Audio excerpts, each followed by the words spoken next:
lot of colleges decide based on the impact of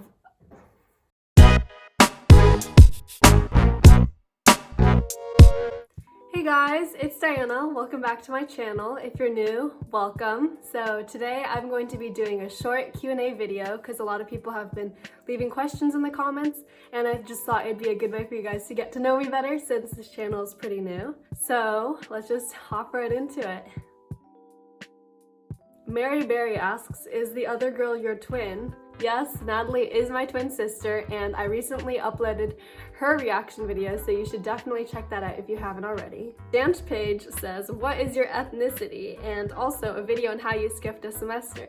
So definitely stay tuned for my gap semester specific video. In terms of my ethnicity, I am not actually Korean, which is what a lot of people think. I think it's like the cheekbones and my last name is Lim, but I'm actually 98% Chinese. I took a DNA test just to see if that was at all wrong, and it turns out that I am in fact Chinese. I'm not Korean. Although I think that'd be cool, and actually when I was in Bali I was asked by people to take photos because they thought I was Korean. Mandy asks, is your family from Singapore/Malaysia? I'm actually from the US, although I did travel to Singapore and I absolutely loved it there, and I would feel very blessed to be able to say that I'm from Singapore. So Tausif Irfan says, traveling during the pandemic ? So my sister and I, like I said in some of my previous videos, graduated a semester early, and during our semester off we ended up going and traveling through Asia. We actually left before the coronavirus was declared a global pandemic, so during that time when we were making our travel plans and booking our tickets, it was only in Wuhan, China, so we thought we'd be safe going to Asia. We ended up traveling through Indonesia, Singapore, and Taiwan, and we were going to go visit some other countries, but then it was declared a global pandemic and we were called back to the US through a level 4 travel warning. We got home as soon as possible and we are back in the United States, safe and healthy. When we came back to the United States, the COVID-19 regulations were actually way more intense in the United States than in Asia because they had started the process earlier. So most of the cases there were contained, and they had shopping centers and restaurants that were open and people were able to go around normally in their day-to-day life. So Jenny Nee asked, how did you afford a gap semester traveling? I made money and I spent little. I saved up from working throughout high school and stayed at a lot of cost-efficient Airbnbs and hostels and hotels. In some areas it was definitely sketchy and there were geckos and rats and stuff, but that is how I was able to make my ends meet and be able to travel through so many places. Jeremiah Wright asks, have you narrowed it down to a few schools? The answer is I actually have already decided on what school I'm going to, and that school is Penn. So that might feel a little bit like an underwhelming announcement, but I thought it would be more interesting to do a why I chose Penn video rather than a college decision reveal video. So definitely stay tuned if you want to know about the colleges I was choosing between and why I ended up choosing Penn. Sophia Cabrera asks, did you get into Tufts after the waitlist? So if you watched my college reaction video, I ended up getting waitlisted at Tufts, and I actually ended up not choosing to stay on the waitlist because I thought that based on the colleges that I'd already gotten into, even if I got into Tufts, I wouldn't choose it over some of the other colleges that I got into, so that would be a no. I did not get into Tufts after the waitlist because I chose not to go onto the waitlist. Abby Woo's Productions asks, what did you major in when you were applying?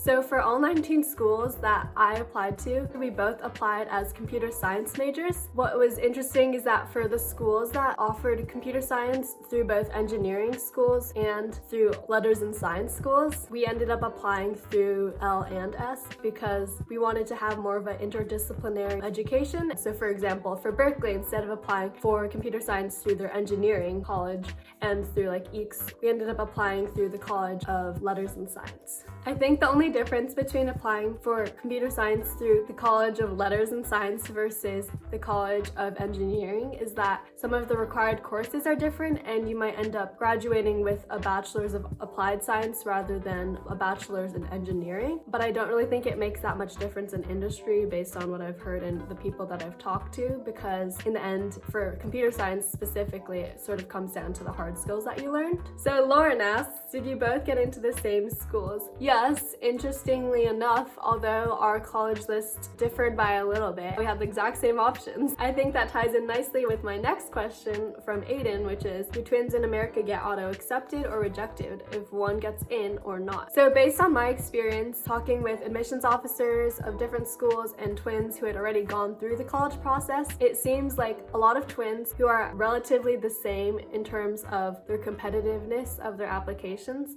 they either are both accepted or both rejected. I think that has to do with the fact that a lot of colleges think about the impact on the family. So how would that affect like the family's relationship if one twin was accepted and one was rejected? And actually, after talking with a Stanford admissions officer, I learned that Stanford looks at the twins' applications back to back. So that definitely seems like they're considering the twins' applications together. And actually, I heard anecdotally that it is called rubber banding. So how that ended up affecting my college application journey was that Natalie and I both decided that we were going to apply early to the same colleges, because from what we heard from other twins, if one twin ended up applying early decision to one college and one only applied regular decision, a lot of colleges, because of the rubber banding policy, would end up deferring the person who had applied early decision so that they could get the twin who was applying regular decision, so they could look at those two applications together. So if you saw my college reaction video, you'll see that I didn't actually end up applying early decision to any college because Natalie and I couldn't really commit or decide on one, and I ended up applying early action to Stanford, which was non-binding. Something I think is interesting to share is that I almost ended up applying early decision to Penn. However, Natalie was less committed and she didn't want to apply early decision and be bound to that, so I decided not to do that because of what we'd heard with the rubber banding policy. Almighty Yo-Yo asks, how did you become so good at computer programming? So I ended up taking APCSA, if you saw in my stats video, and that I would say is considered the hardest or most rigorous computer science class that is offered, at least for AP classes. I just didn't think that it would be the best use of my time if I took a computer science class that was like on a lower level. I ended up getting most of my computer programming experience through projects and going to hackathons, which I would highly recommend if you are interested. A lot of them are beginner friendly, so you don't really have to go in with any coding experience, and it's just a great way of getting hands-on experience with coding and applying it to the real world. Especially during this quarantine, I think you guys can definitely check out some online hackathons, and some of them I think are global, so you can meet other people. So in addition to attending hackathons, during my summers I actually attended some summer programs that were for coding. The program that I attended is called Make School, and it was in San Francisco, but right now they're actually geared towards more being like a technical school for people who are interested in computer science, so they don't offer the summer program anymore, but it was definitely a great experience of being able to learn like web development over the summer. I also did some online courses. I heard that Stanford has a course called Code in Place, which teaches Python, and that I think is great for people who are bored with nothing to do in quarantine. There's also some great courses worth checking out on Code Academy or Treehouse. That's the one that I use to learn Python and HTML, CSS, JavaScript. So Person the Great says, I'm a junior and an aspiring CS major. Love to hear it. I'm wondering what you need to know and do in order to attend hackathons. I'd love to be able to attend one, but the location has always been an issue. Also, how did you guys get a summer internship? So basically all the hackathons that I have attended are in person. I've been privileged enough to be in sort of like the Silicon Valley area where there's a lot of great opportunities. However, I know that there are a lot of online hackathons that you can check out, and there are hackathons that offer travel reimbursement, which means that they would pay for like your plane ticket there. So you can definitely look into that if you're in an area that doesn't really offer that many hackathons. Also, like I said, hackathons are really open to anybody who is a beginner at coding, so you really don't have to go in with any coding experience.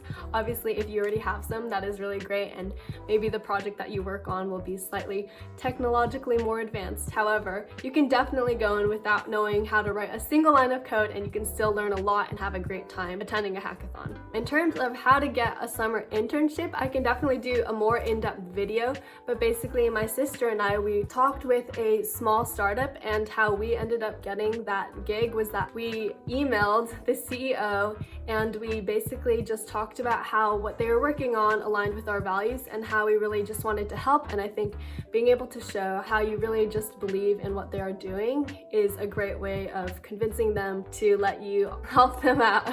So someone asked, what were your best methods used to manage your time? If you saw my stats video, you'll see that I ended up maintaining straight A's throughout high school, but that definitely did take a toll. There's this law called Parkinson's Law, which says work expands so as to fill the time available for its completion. And basically what that means is that if you know that a project is due in a week, you'll probably end up taking an entire week to finish it, even though it might only take a single day to finish it, because you know that you have all of that time to finish it. So how I used Parkinson's Law during high school to be more productive was that I would self-implement deadlines that were earlier than when things were actually meant to be due, so that they would force me to be more productive during the small time that I allocated towards doing homework or doing a project. One thing that I used as a forcing function was concerts. So I would go to these small general admission concerts on the weekdays. I actually went to like 20 last year with my sister because junior year was a rough time. Basically, having those concerts, say at like 7 p.m. on a weeknight, would serve as motivation for me to get my work done and go home straight after school, do all my homework, do all my projects, finish them so that I could go have fun the rest of the night. That might seem a little bit crazy, and I definitely know that I'm super privileged to be able to have the opportunity, but basically the lesson that I learned is that as important as it is to be productive and work on things that are helping the world, it's also super important to be able to dedicate time to yourself and exercise some self-care and just do something that you deeply enjoy, because that can actually refuel you with energy and just give you more motivation to be able to grind through the parts of life that are tougher and just not as much fun. A lot of my friends ask, like, isn't it so tiring to go to concerts on weeknights? But I think they sort of worked more as ways to re-energize and just be more motivated and dedicated to work hard.